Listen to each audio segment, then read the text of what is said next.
Ngaye balugera nti ensozi tezisinkana wabula abantu tusisinkana. Nate tukyali mu kivulu kyaffe ensisinkano mwe tusisinkanidde abantu ab'enjawulo. Okusasula oyinza okukiraba ng'ekintu eky'amaanyi naye ffe nga Quick Computing Uganda Limited n'ensisinkano tukiraba ng'ekintu eky'obuntu omuntu kyafunamu ekimutwala mu bulamu bwe. Kati omuntu tekintu ekisinga Katonda ku nsi kuno. Kati okwata kusasula omuntu ng'agenda kufuna Katonda tekira kyogenda kukola ki okumuwa. Kati ffe kibasanyu lyaffe okulaba abantu bannaffe kyebakkirizamu kyetusasulidde ate nga kintu kya Katonda ekibatwala mu ggulu.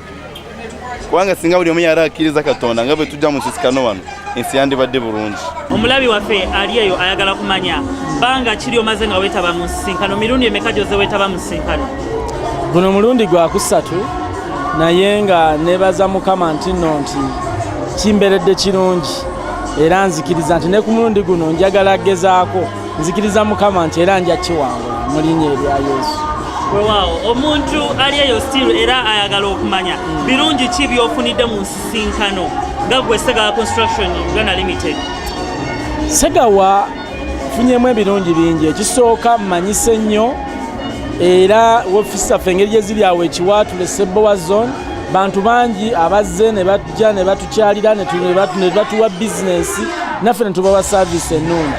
Mu nsinkano muno mulimu okweyongera okumanya Katonda naddala nga okubuulira okwasooseewo ne message yonna eyabadde mu kubuulira okwo n'okusaba kwennyini kubanga kulina engeri gye kuyimusa ne kukussa mu mundu ya bizinesi ne Katonda n'akuyimusa ku level kw'obadde n'akutwala ku level endala.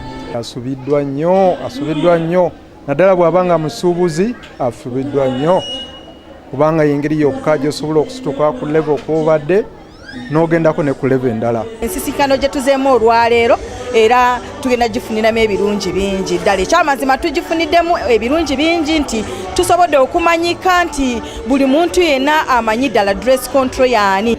Mujje mwanguweko era abataze mujja kuba musubiddwa nnyo. Mu nsisinkano guno gwe mulundi gwaffe ogusoose okubeera mu nsisinkano eno era tuzze nga tulina essuubi ddene nnyo nga tulina a lot of expectations.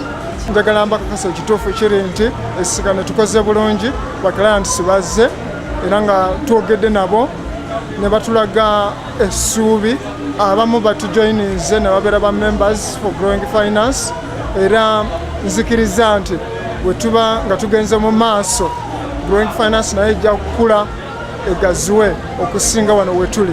Guno gwe mulundi gwaffe ogusoose naye twebaza Mukama nti kitukoledde kubanga tumiitinze abantu ab'enjawulo ne bakasitoma products zaffe bazaagadde. Ebirungi ebiri mu nsisinkano eno kituyamba okuŋŋaanako ewamu ne twemanya ne tufuna ne ku mmere y'amatu ennungi.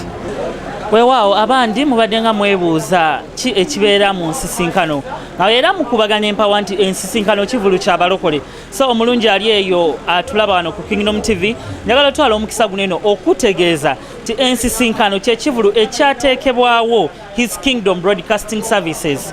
Mwosisinkanira abakozi bo abaku Kingdom FM ne Kingdom TV n'owayamu nabo n'onyumyamu nabo n'omanyako n'ebyo ebikwata ku bulamu bwabwe obw'omunda. Olunaku olwaleero kampuni ez'enjawulo zavuddeyo ne ziwagira ekivulu kino ng'ano wendi ye Growing Finance Uganda Limited. Bano bawola batereka n'ensimbi zo n'olema okubbibwa. Kampuni endala nga Moviti, Dress Control, Segawa Construction nabo batweyunzeko. Katukomewo. This is Kingdom TV.